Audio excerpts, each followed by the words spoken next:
Hello बच्चों, welcome back to Drishyas online gurukul. इस video में हम लोग डिस्कस करने वाले हैं मैथ पेपर 1, जो कि आपका 28 दिसंबर 2022 को सीटेट ऑनलाइन एग्जाम हुआ है। उसके पेपर को हम लोग डिस्कस करने वाले हैं। तो चलिए हम लोग देखते हैं। मैं बता दूं कि ये आपका मेमोरी बेस्ड क्वेश्चंस है जो बच्चों ने बताए हैं। तो चलिए सबसे पहले फर्स्ट क्वेश्चन को लेते हैं, देखते हैं कि फर्स्ट क्वेश्चन क्या है। इसमें देखिए, फर्स्ट क्वेश्चन को देखिए, ये है आपका angles of a triangle are in the ratio 3:5, find the shortest angle. सबसे छोटा है कोण हमको ज्ञात करना है। एक त्रिभुज है, ठीक है, जिसका एंगल का रेशियो आपका गिवन है 3, 5 और 7 के रेशियो में है।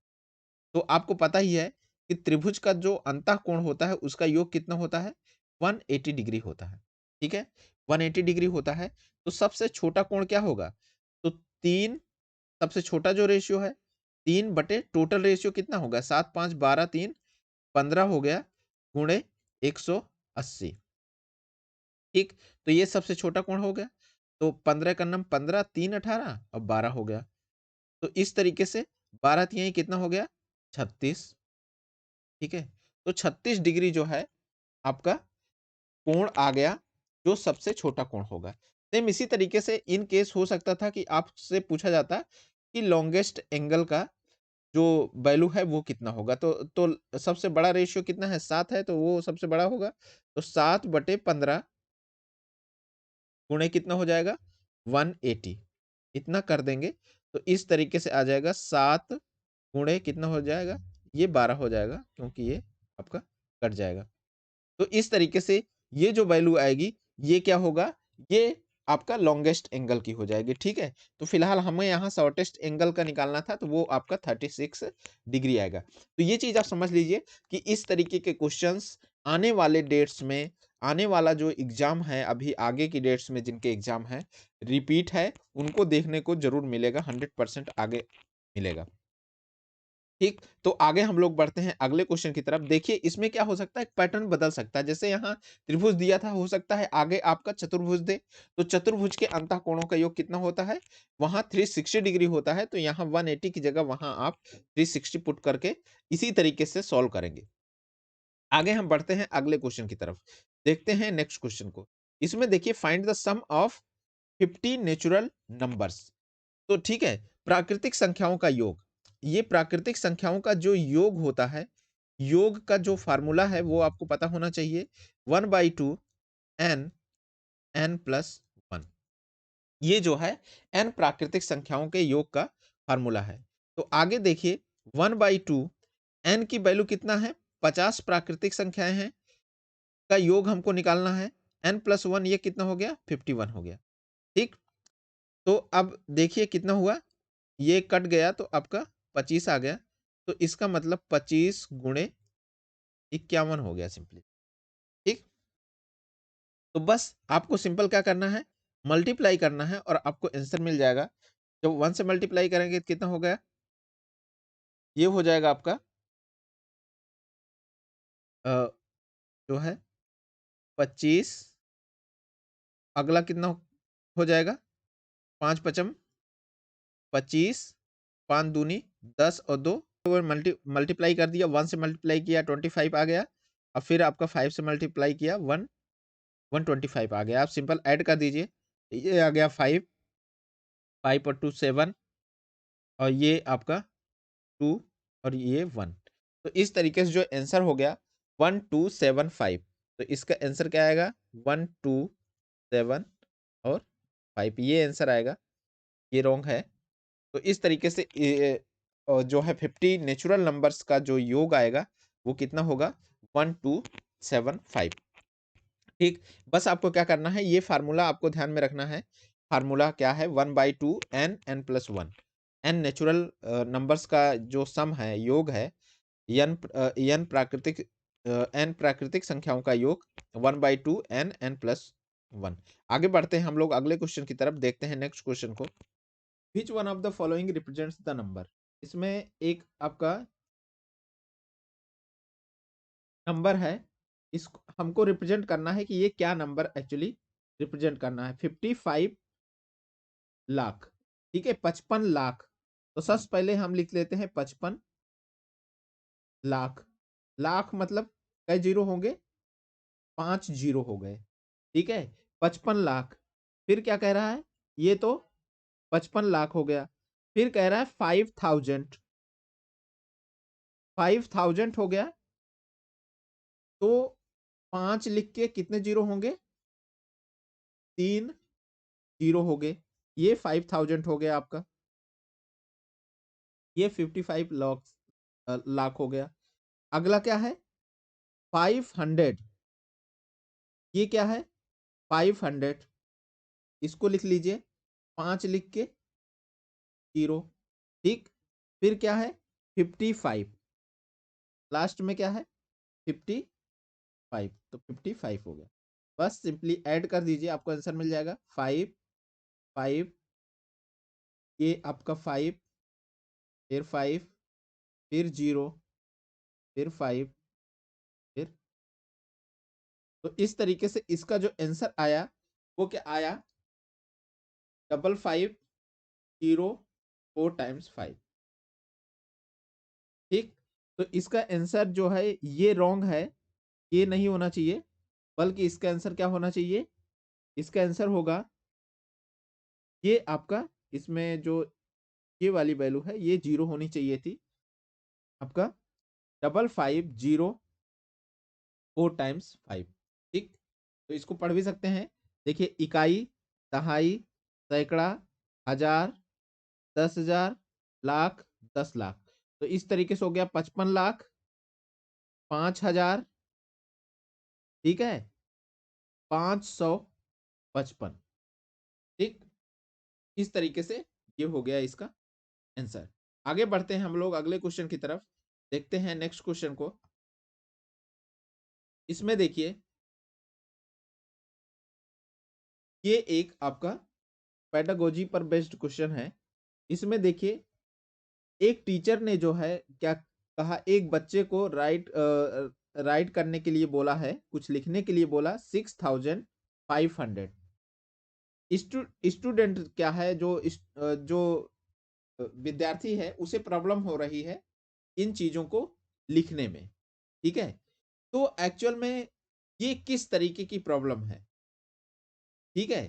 तो उसे किस तरीके के कॉन्सेप्ट नहीं पता है जिसकी वजह से वो लिख नहीं पा रहा है। तो ये जो है प्लेस वैल्यू जो है उसको जो है, जो पोजीशन है उस वैल्यू नहीं पता है कि किस नंबर, कौन सा इकाई पे होना चाहिए, कौन दहाई पे होना चाहिए, कौन सा एकड़े पे होना चाहिए।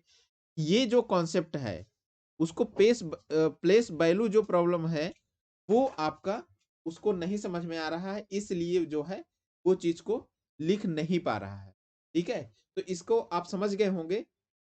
तो उसको जो है स्थानीय मान में प्रॉब्लम आ रही है। स्थानीय मान निकालने के कॉन्सेप्ट को वो अच्छे से नहीं समझ पाया है वो बच्चा, इस वजह से ये चीजें लिख नहीं पा रहा है। तो इसका मतलब प्लेस वैल्यू प्रॉब्लम है या स्थानीय मान से रिलेटेड उसको बच्चे को प्रॉब्लम है, ठीक है। और ये क्वेश्चंस बार बार रिपीट हो रहे हैं, रिपीट होंगे आने वाले टाइम पे, क्योंकि जो है, क्योंकि इस तरीके से जो है आने वाले यही सारे टॉपिक्स हैं जो बार बार आने वाले पेपर्स में रिपीट होने वाले हैं। ये काफी इंपॉर्टेंट टॉपिक्स हैं। आगे के हम क्वेश्चंस को देखते हैं, नेक्स्ट क्वेश्चन को डिस्कस करते हैं। इस क्वेश्चन को देखिए, इन अ 100 रुपी नोट, ठीक है, Anil made 4 squares of 2 centimetre in 4 corners. How many squares can be made in 300 rupee notes, ठीक है। तो क्या किया राहुल, क्या कर रहा है कि उसके पास एक 100 की नोट है। तो सबसे पहले हम क्या करते हैं, 100 की नोट बनाते हैं। ये है हमारी 100 की नोट, ठीक है। ये 100 रुपए है, 100 रुपए की नोट है। उसने क्या किया, चारों कॉर्नर पे एक आपका इस तरीके से स्क्वायर्स बना दिए, ठीक। एक नोट पे कितने स्क्वायर बन गए? 4 स्क्वायर, सबकी 2 सेंटीमीटर 2 सेंटीमीटर इसमें भुजा है। उसके पास कितनी नोट है? 3 नोट है, एक नोट में उसमें उसने 4 स्क्वायर बनाया और उसके पास 3 नोट है, तो टोटल कितने स्क्वायर बनाएगा, यही हमें निकालना था। तो टोटल वो जो है 12 स्क्वायर ऐसे बना देगा। तो इस तरीके से इसका आंसर कितना हो गया, इसका आंसर हो गया 12। ठीक है, तो बहुत इजी क्वेश्चन है, देख रहे हैं, बस इसमें थोड़ा सा आपको समझना है। आगे हम लोग बढ़ते हैं अगले क्वेश्चन की तरफ, देखते हैं नेक्स्ट क्वेश्चन। इसमें देखिए ये क्या है, what is the correct sequence a teacher of class 3rd needs to follow to explain the concept of quarter for the student। देखिए इसमें क्या है, बच्चों को समझाना है, एक कक्षा 3 के बच्चे हैं, उनको समझाना है क्वार्टर के बारे में। मतलब वन वन फोर्थ जिसको आप बोल रहे हो, वन फोर्थ का एक फ्रैक्शन समझ लीजिए कि अब बच्चों को समझाना है हमको, तो उसमें किस तरीके से बच्चों को समझाना चाहिए। देखो, जो सबसे पहले बच्चों को क्या देना चाहिए, कुछ पिक्चर्स रिप्रेजेंट करना चाहिए, या कुछ जो है उनको कुछ ऐसा मटेरियल देना चाहिए जिससे उन वो आइडिया लगा सकें कि वो चीज क्या है। तो सबसे पहला जो होता है, उसमें उनको कुछ कंक्रीट मटेरियल देना चाहिए और उनको बोलना चाहिए कि आप इनको डिवाइड करो क्वार्टर्स में। ठीक है, 1/4 में आप उनको डिवाइड करो। तो ये जो है सबसे पहला जो होना चाहिए वो कंक्रीट मटेरियल होना चाहिए। तो ये जो है पहली पोजीशन पर आ जाएगा। एक चीज और समझ लीजिए, जो सिंबल्स होते हैं, जो उनका रिप्रेजेंटेशन होता है, वो सबसे लास्ट में आता है। तो इसका मतलब क्या हुआ कि जो वन है, right the symbol of the quarter on the black board, तो ये सबसे लास्ट में आएगा। सबसे लास्ट आपका यहाँ 3 है, तो ये थर्ड थर्ड पोजीशन पर आना चाहिए। ठीक, तो इसका मतलब ये जो हुआ, so the picture representing the quarter, ये आपका सेकंड पोजीशन पे आना चाहिए। तो इस तरीके से जो इसका आंसर हुआ, वो आंसर क्या हुआ, सबसे पहले दूसरा, फिर क्या आएगा, फिर जो है तीसरा, और फिर क्या आएगा, पहला। ये ऑर्डर होना चाहिए, जो टीचर इन ऑर्डर्स को फॉलो करना चाहिए अगर वो जो है बच्चों को क्वार्टर का कॉन्सेप्ट समझाना चाहता है कि किस तरीके से ये आपका उनके अंदर कॉन्सेप्ट को अगर अच्छे से डेवलप करना है, तो ये जो है प्रोसेस होना चाहिए। सबसे पहले कंक्रीट मटेरियल देना चाहिए, बच्चों को कहना चाहिए कि आप इनको डिवाइड करो इस तरीके से। फिर उसके बाद कुछ पिक्चर्स शो करना चाहिए बच्चों को, देखो कि इस तरीके से ये चीजें हैं, ये क्वार्टर को रिप्रेजेंट करना है। फिर फाइनली जाके उसको जो है सिंबल के बारे में बताना चाहिए, ब्लैक बोर्ड पे उसको रिप्रेजेंट। आगे हम लोग बढ़ते हैं अगले क्वेश्चन की तरफ, देखते हैं नेक्स्ट क्वेश्चन। इसमें देखिए ये क्वेश्चन काफी इंपॉर्टेंट है, इसमें इजी है, बहुत ज्यादा इतना डिफिकल्ट भी नहीं है, बट थोड़ा सा आपको आइडिया लगना चाहिए। इसमें देखिए, if the side of a square is halved, the perimeter of the square obtained will be and the area. ठीक है, एरिया कितना हो जाएगा और पेरीमीटर कितना। अब क्या है, आपके पास एक स्क्वायर है, ठीक, ये क्या है, स्क्वायर है, ठीक, स्क्वायर है, वर्ग है। अब देखो वर्ग का जो परिमाप होता है, पेरीमीटर, परिमाप, परिमाप कितना है, सभी भुजाओं का योग। अगर ए भुजा है तो इसका परिमाप क्या होगा, 4a हो जाएगा। दूसरा क्या है, एरिया, एरिया मतलब क्षेत्रफल। अब वर्ग का क्षेत्रफल क्या होता है, वर्ग का क्षेत्रफल होता है भुजा का स्क्वायर मतलब ए स्क्वायर। अब क्या कह रहे हैं, स्क्वायर की जो भुजा है उसको आधी कर दी गई। भुजा का कर दिया गया, आधी कर दी गई, मतलब जो भुजा है a/2 कर दी गई। तो ध्यान से देखो, जब भुजा को a/2 कर दोगे तो परिमाप भी आधा हो जाएगा। परिमाप क्या हो जाएगा, आधा हो जाएगा। ठीक है, तो परिमाप आधा हो जाएगा। अब देखो, जब इसमें भुजा को a/2 कर दोगे तो ये जो है कितना हो जाएगा, जो क्षेत्रफल आएगा, क्षेत्रफल कितना हो जाएगा, a/2 का स्क्वायर करोगे तो a/2 का स्क्वायर मतलब a स्क्वायर डिवाइडेड बाई 4 हो जाएगा, मतलब 1/4 हो जाएगा। ठीक है, इसका मतलब क्या हुआ 1/4। तो इस तरीके से आप देख समझ में आ गया होगा कि जो है परिमाप तो आधा हो जाएगा और लेकिन उसका क्षेत्रफल क्या हो जाएगा 1/4 हो जाएगा, क्योंकि स्क्वायर पर डिपेंडेंसी है। तो 1/2 करोगे तो 1/2 का स्क्वायर कितना आएगा 1/4 आएगा। इस तरीके से इसका परिमाप जो क्षेत्रफल है वो 1/4 हो जाएगा और जो इसका पेरीमीटर है परिमाप है वो कितना हो जाएगा आधा हो जाएगा, स्क्वायर की भुजा आधी करने पर। ठीक, तो अगर इस तरीके से अगर आपको हमारे चैनल का कंटेंट अच्छा लग रहा है, ये वीडियोस किसी भी तरीके से आपके लिए हेल्पफुल है और आपने हमारे चैनल को सब्सक्राइब नहीं किया है तो आप चैनल को सब्सक्राइब कर सकते हैं और दोस्तों के साथ शेयर भी कर सकते हैं। आगे हम लोग बढ़ते हैं अगले क्वेश्चन की तरफ, देखते हैं नेक्स्ट क्वेश्चन को। इसमें देखिए, नेक्स्ट क्वेश्चन को देखिए, इसमें क्या है, अ ट्रेन ट्रेवल, देखिए एक ट्रेन है वो क्या कर रही है 120 मीटर ट्रेवल कर रही है कितने टाइम में 2.5 आवर्स में। How much time required to cover 80 kilometre, 80 kilometre जाने में कितना टाइम लगेगा, ये चीज है। ठीक, तो सबसे पहले देखते हैं कि उसकी स्पीड कितनी है।